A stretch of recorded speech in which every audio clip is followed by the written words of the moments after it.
Good morning, everybody. Good morning. Thank you for being with us here today on this important day.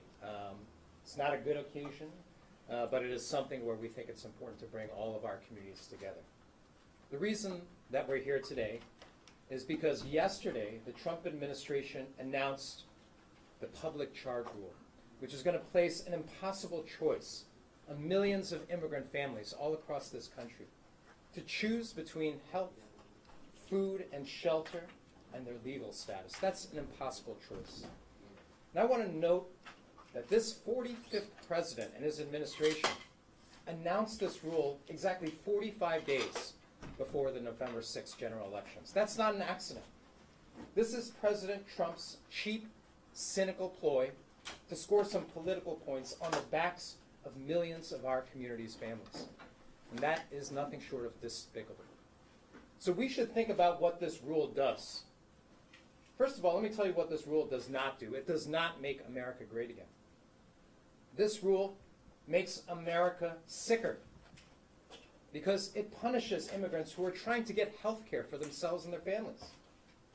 It makes America hungrier because it punishes immigrants and their families who are trying to get food stamps and food safety for themselves and their families. And it pushes millions of Americans into the streets and out of their homes because it punishes those Americans who are seeking to get shelter and housing benefits. Think about that choice. It means that immigrant families are going to have to choose between putting a roof over their heads and their legal status. That is an impossible choice. So we should be clear about what this proposed rule is going to do and what it is not going to do. And Max Hadler from our staff can explain in detail exactly what this proposed rule could potentially do. Why is the Trump administration doing this? We should understand and be clear about that.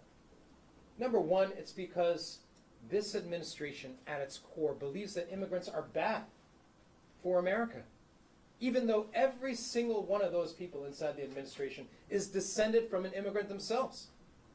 And so what they are saying is that the benefits and the programs that were good enough for their grandfathers and their grandmothers, their fathers and mothers, are not good enough for today's immigrants? Think about the hypocrisy of that. And we should be clear, the other reason the administration is doing this is because they want to send a message to their own political base 45 days ahead of the November 6th general elections, that they're somehow tough on immigrants. So that's what that means. This administration is playing political games with our immigrant communities and our families. That's what this administration is doing. And so it is incumbent upon all of us, immigrants, allies, but New Yorkers, to stand up and fight back because we cannot let them have the last word. Because this proposed rule is not yet final. It's going to be published and there's going to be 60 days for them to hear our voice and for us to demonstrate our own power, the power of the people, the power of immigrants, allies, and stakeholders who can all come together, who can send a message back to the Trump administration that this rule is contrary to our values, it desecrates our history and our tradition as a country that has welcomed immigrants, and that it is un-American. So we need to fight back.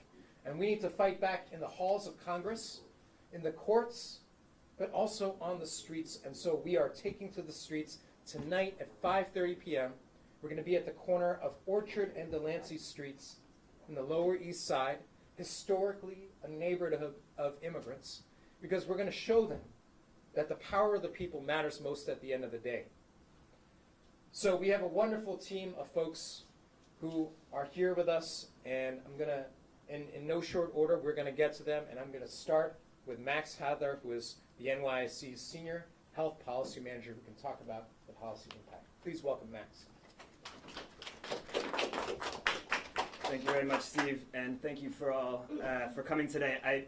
I want to be clear about what this public charge rule proposal would do. It would force families to make a choice between using healthcare services, putting food on their plate, and maintaining their legal status, because the public charge rule is part of the application process for someone submitting an application to become a permanent resident in this country. This is fundamentally an attack on the legal immigration system and on anyone seeking to renew a status that they have in this country or become a permanent resident, and force them to think twice about enrolling in Medicaid, about their children enrolling in Medicaid.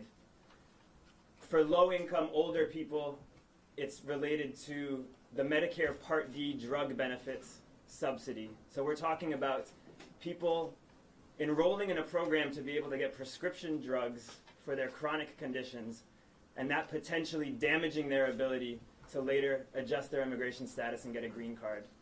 We're talking about the Supplemental Nutrition Assistance Program, or SNAP program, which used to be called food stamps. Someone enrolled in the SNAP program may now run the risk, if this rule is finalized, of being unable to adjust or maintain their immigration status. And we're talking about one of the most basic human rights to shelter and the inability to use public housing Section 8 benefits, because that also would make someone run the risk of being deemed a public charge under this new proposal. So those are the main programs that are in effect once this rule goes into effect, if we are unable to stop it. But we need to know, and we need to be very clear for immigrant families right now, that this rule has not gone into effect yet. And the rule will not penalize people retroactively for being enrolled in programs that are not currently part of the public charge test. There will be a 60-day comment period once the rule is formally proposed. And then there will be another 60 days before the rule is active once the rule has been finalized. In that time, we encourage people to use the healthcare services that they need to remain enrolled in programs that they're currently enrolled in, to make sure they and their families have the food and shelter that they need. And in the meantime, we need to fight back. We need everyone to submit public comment when the public comment period opens. And we need to be very clear about the damage that this would do, and the fact that the public charge rule and these benefit programs are a fundamental part of the U.S. experience and benefits that people have always used to get a leg up and to contribute to this country, and they need to continue to be part of that experience. It's also very important to note that there are certain groups that are exempt from public charge benefits. The damage that this would do does not apply to people who are in a humanitarian immigrant category, people who are refugees, people who are asylees in this country, people who have visas as a result of being victims of violent crime in this country. These people are not subject to the public charge rule, and they will not be even if this rule changes.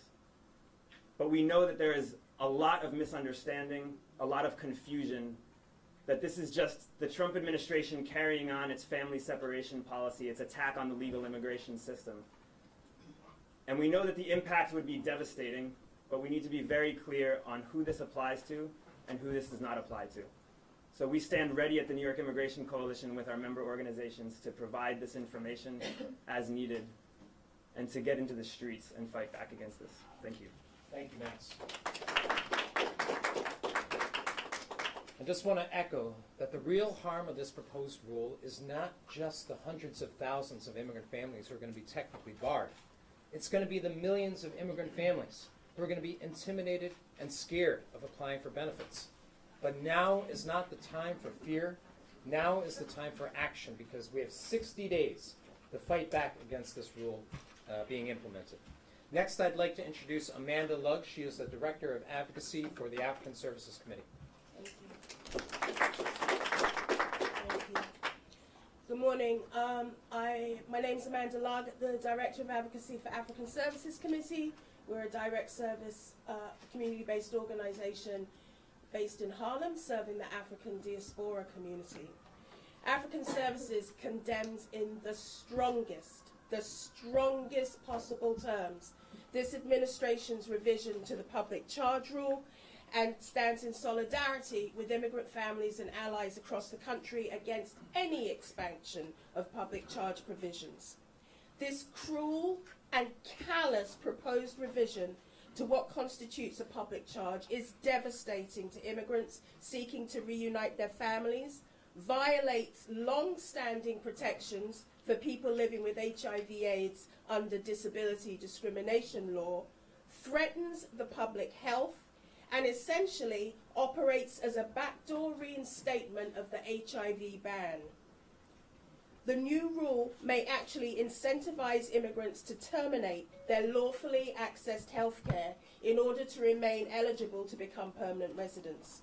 At African Services, we already have clients consulting their case managers as to whether they should stop taking their HIV medication, and others who have already refused lawfully entitled housing assistance in the belief that this will ensure their eligibility to reunite their families. Such scenarios call to attention the catastrophic public health implications that this rule would create, undoing hard-won progress towards ending the HIV/AIDS epidemic in the US and here in the state of New York.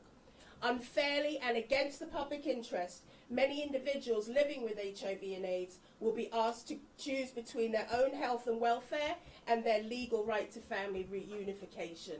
This proposed rule is wrong. Thank you. Thank you, Amanda. Next, we are glad to hear from Dr. Mitch Katz. He is the President and CEO of New York City Health and Hospitals. Thank you. Thank you to New York Immigration Coalition for putting together this event. I've spent the last 30 years of my career as a doctor in public hospitals in San Francisco and Los Angeles, and now here in New York City. And I chose to spend my career in public hospitals because I've always wanted to be able to take care of people without regard to whether or not they can pay for that care. And part of the Hippocratic Oath that I and other doctors have taken says that we would never deny care on the basis of somebody's ability to pay. And now this provision threatens that, because part of the Hippocratic Oath is also to be advocate for your patients. And so how can I simultaneously take care of people if my taking care of them in a public hospital puts their immigration status at risk, puts them at risk for losing their family? I will say, you know, doctors politically are a somewhat conservative group. And I've known many wonderful Democratic and wonderful Republican doctors. I've actually never known a doctor who cared about the immigration status of their patient as they went in to see them. Whatever their political views are, doctors and nurses and other health professionals know, based on the commitment that we make when we join these professions, that we're going to take care of the patient in the room. We don't ask immigration status. We ask, how are you feeling? We ask about how the cough is. We ask you how your family is. We don't ask you about your immigration status because that's not our training. And I really worry about how this public charge will cause people to not come forward when they're sick, which will only result in them presenting later on in extremis, puts the public health at risk to the extent people can't come forward with infectious diseases to say that they need treatment.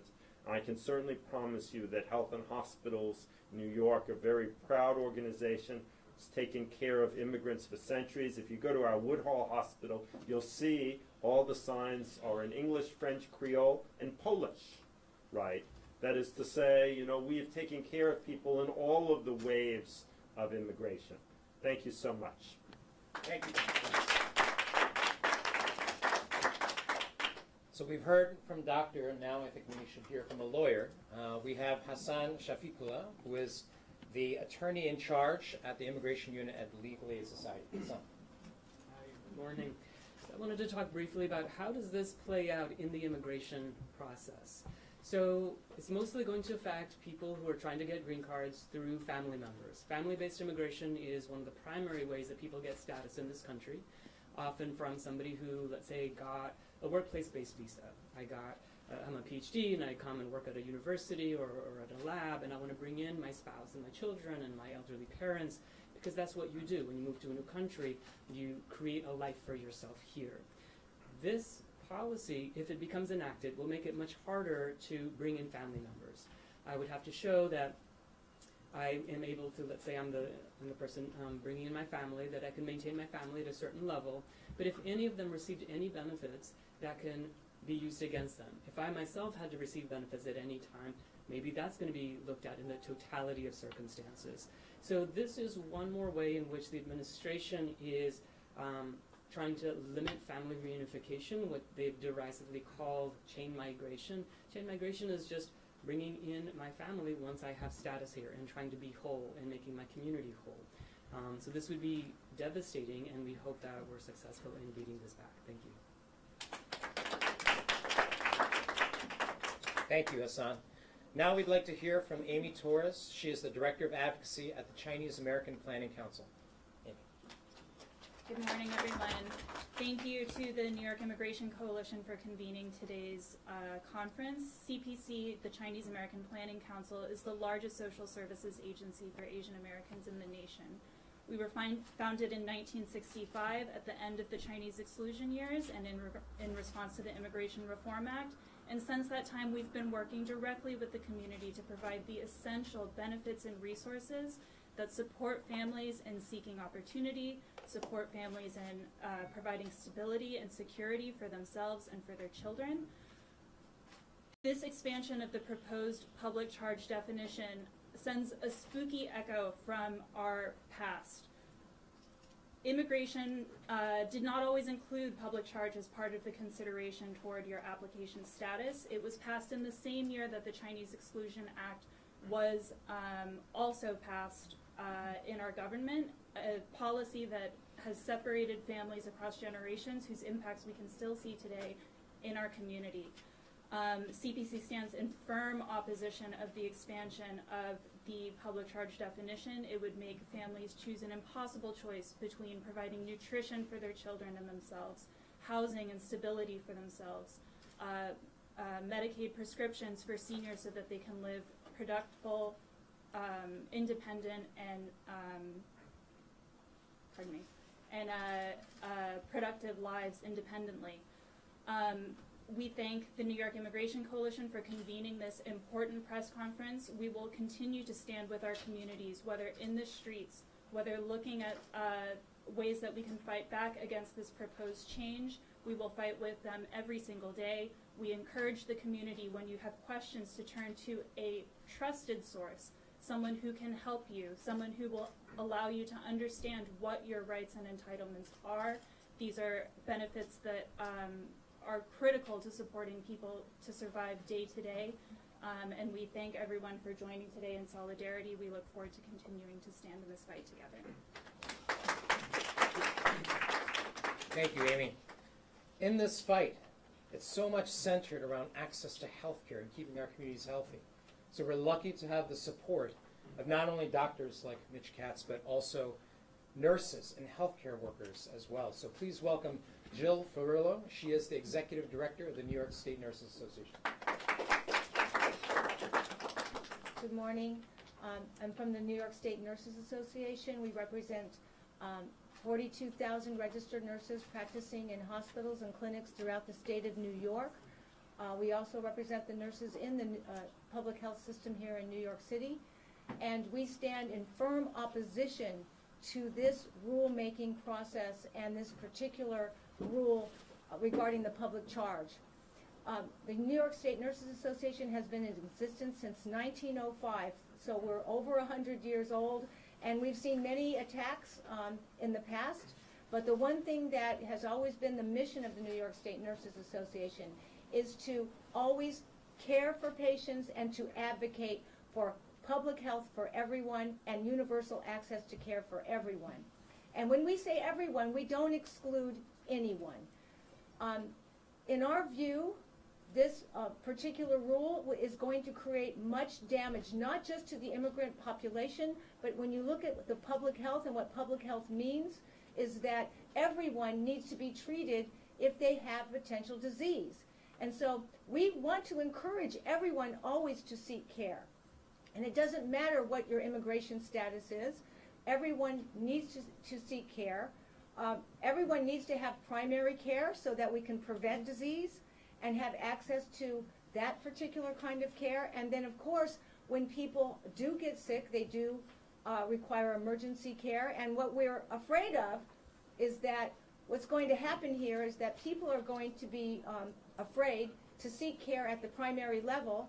And what's going to happen is our emergency rooms that are already overcrowded and inundated are going to be inundated and overcrowded with people who are very, very sick in the later stages of their illness, and it's going to be a disaster. We want to prevent that. We also are strong advocates, as our duty of licensure, to ensure that we care for all, and we intend to do so no matter what anyone's immigration status is. Thank you. Thank you, Thank you, Jill, for raising that issue, because this is not just an issue for the families, the hundreds of thousands of immigrant families. It's a public health issue. So we're going to need to work with all of our different allies and stakeholders in the public health sphere. So please welcome Lisa David. She is the President and CEO of Public Health Solutions. Thank you for having me, and thank you for coming to learn about this incredibly important issue. Public Health Solutions is the largest public health provider of community-based services in New York City. We have locations around all 5 boroughs where we focus on helping marginalized families, low-income and immigrant families, to get services they need to lead a healthy life. A large number of the immigrant families that we serve are already terrified. So what you need to understand today is this is not a hypothetical issue. It's already happening. We have been tracking in our centers that provide food, benefits, and health insurance enrollment volume monthly since 2016. The 4 largest drops in volume were November 15 election, January 2016 inauguration, March 17 when the first rule was leaked, and May when the coverage of this rule now in 18. So we see families come in, and they're mixed status families. They're U.S. citizen children, and they're coming back saying, I didn't use these checks, take them back, or I want my name taken out of the government database. They are terrified. They're being advised not to use any benefits by their attorneys. So this is a huge issue. I mean, if people don't have access to the regular food support that they get from food stamps, they're stuck trying every day to figure out how to augment their food access by going to food pantries and kitchens. And by the way, 40% of those already can't serve needed demand. So if people don't have the food they need, this gives them much worse health outcomes. Kids are not going to perform as well. This is just a public health disaster, and it's immoral. So it's already happening. The level of fear, this has been a campaign of fear. Now it's going to ratchet up some more when it becomes a little more real, and we need to fight as hard as we can. Thank you. Not only is this a threat to our city's public health, but it's also a major threat to our housing crisis as well. Because this potential rule can have serious impacts on housing and homelessness services. And so we're lucky to have Reza Rodriguez. She is the Vice President of Policy and Planning at WIN NYC, the largest provider of homeless and housing services. Reza. Good morning, all. We are truly appalled by this recent measure. We have significant concerns.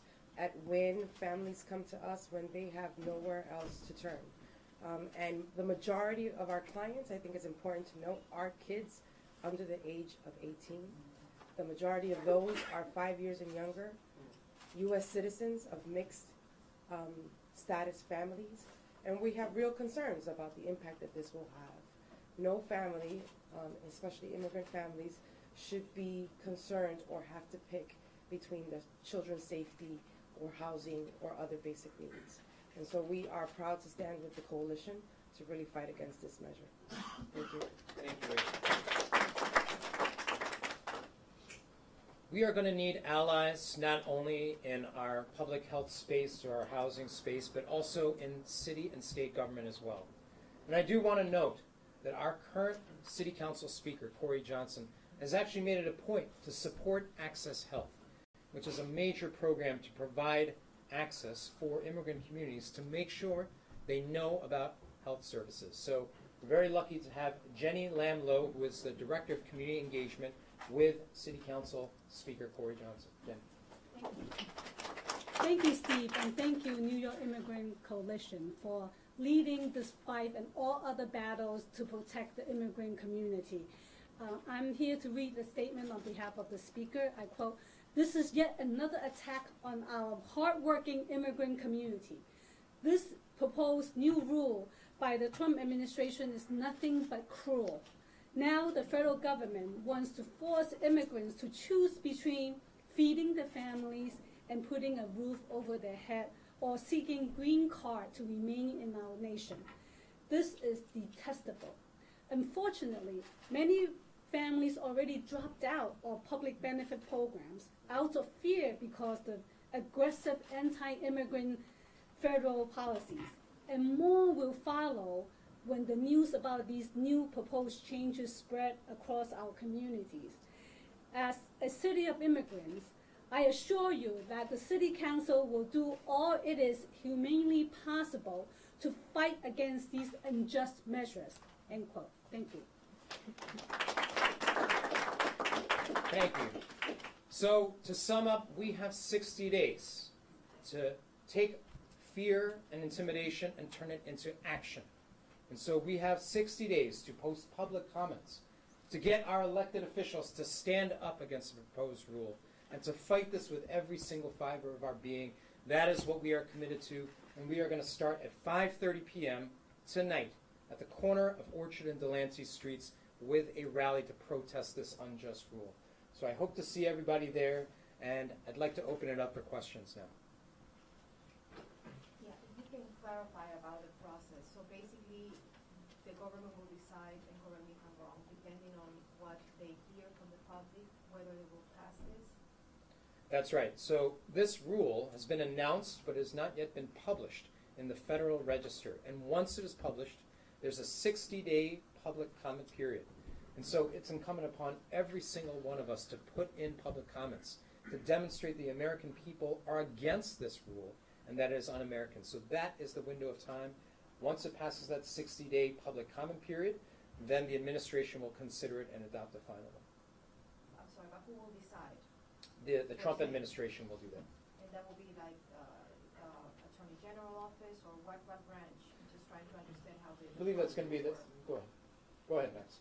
Más en español, por favor, y en Bueno, el Departamento de Seguridad Nacional es el departamento nacional que se encarga de temas de carga pública y recibe todos los comentarios públicos después del periodo de 60 días. Evalúa si quiere cambiar la regla en base a eso y después publica la regla final, que puede ser modificada de la regla que hemos visto hasta ahora, ¿no? Esto es un borrador y nosotros tenemos la oportunidad de hacer comentarios para tratar de modificar o parar la regla final. Hassan, did you want to say something? Oh. Sorry.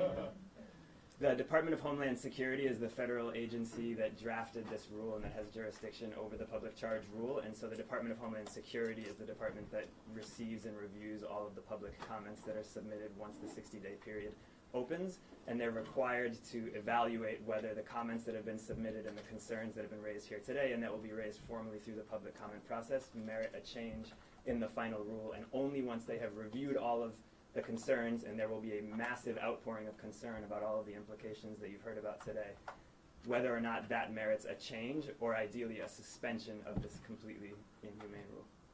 Thank you. Other questions? Go ahead. I was just wondering how effective will public comments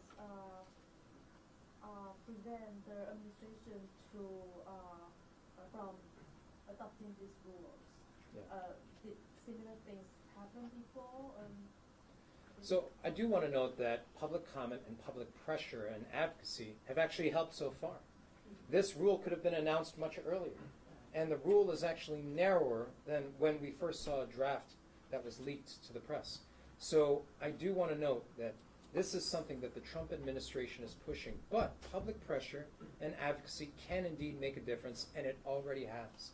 So we need to continue the fight. In fact, we need to ramp it up and make sure that our voices are even louder, because that's the only thing that's delayed this rule to this point. It's the only thing that's kept it as narrower than it was before. I know typically in these kinds of situations, the biggest challenge is for a lot of immigrant groups word of mouth. the gossip that seems to spread, a lot of misinformation. This kind of goes out to anyone who wants to answer. How do you combat that, make sure they're getting the correct information, and just really educate the community when they're so fearful of coming out to begin with? Sure. I don't know if Lisa or Raisa, you guys want to talk about that?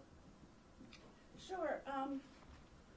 What we've done in the past, as in collaboration with the Immigrant Coalitions and the Mayor's Office of Immigrant Affairs, is try and publish facts in multiple languages that can be made available in all of the program sites, not just ours, but social service and legal services, healthcare, and I'm sure that's one piece of it. We've also organized within communities, not really town halls because they're quieter, but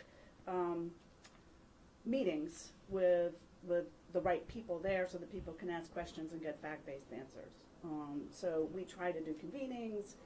There's a broad-based effort to share the correct information with the imprimatur of the mayor's office so that people can actually get facts, because the rumor mill is unbelievable. It's hard to challenge. Yes. It's your worst nightmare.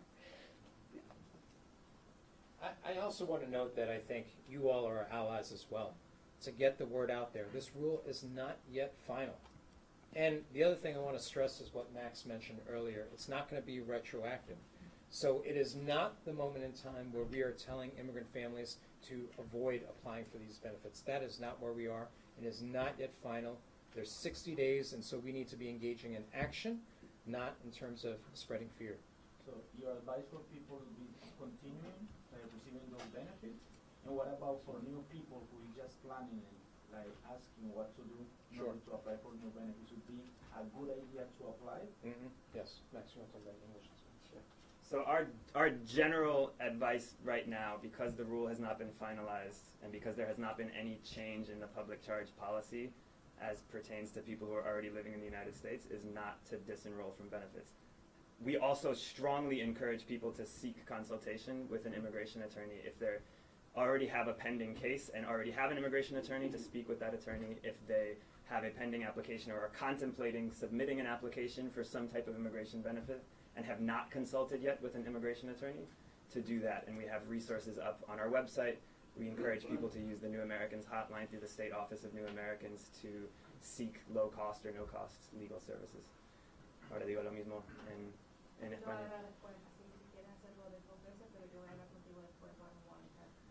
Okay. Pero un mensaje general, lo que estamos mandando a la comunidad, sea la que sea, es que hoy por hoy no hace falta desinscribirse en los programas públicos que estarían cubiertos bajo esta propuesta, porque la propuesta sigue siendo una propuesta, no es una política final. Ahora, si alguien tiene una consulta específica sobre un caso específico que ya está en proceso, aconsejamos que consulte con su abogado de inmigración, y si no tiene un abogado, que lo busque a través de nuestra página de internet o a través de la línea telefónica para nuevos americanos. Steve, this may be going a little too far ahead than you want to go to, but advocates have called this sort of an end around congressional action. So doing the math, it's hard to forget that we're 60-day public comment period. It's less than what we are to the November election. So the question is, if this were to go through, is there a congressional fix on the back end of this? Is that something possible? Well, that's something that we'll certainly have to fight for. The chances in this kind of dysfunctional Congress are not great, but we're going to need to have our congressional legislators right there with us in the fight. I do think that there is some legislation we can push for, we can fight, and we're going to need to ask our legislators and our champions of immigrant communities to actually introduce legislation to see what we can do to stop this up. Because there is time to do this, and I think we have to send the message. We have to actually send two messages. One is that trying to score political points, you're going to lose political points. And the people who support this, the people who espouse this, will actually lose in November. That is one message that we need to give. And the second is that we need our elected officials who are on our side to step up, indeed, with different kinds of legislation or potential lawsuits. That still is all up in the air, but I'm sure that there's a role for our congressional elected champions to play. But so I guess the question is, and sorry, follow up here. What's the most realistic way to combat this? Is it the public comment? Is it legal action? Is it November elections? I mean, is it all of it? I would say all of the above. I want to note that there is much that this administration has done on its own, but there's much that we have turned back because we have gone into the streets, we have fought through litigation, we have fought through legislation. When you talk about things such as the Muslim ban was introduced unilaterally by this administration, but we fought back against it with a combination of public pressure, rallies going to the airports, litigation, and legislation. That is the recipe that we need to use this time around as well. Thank you. All right, thank you. I know our folks will be around for interviews as well. Thank you.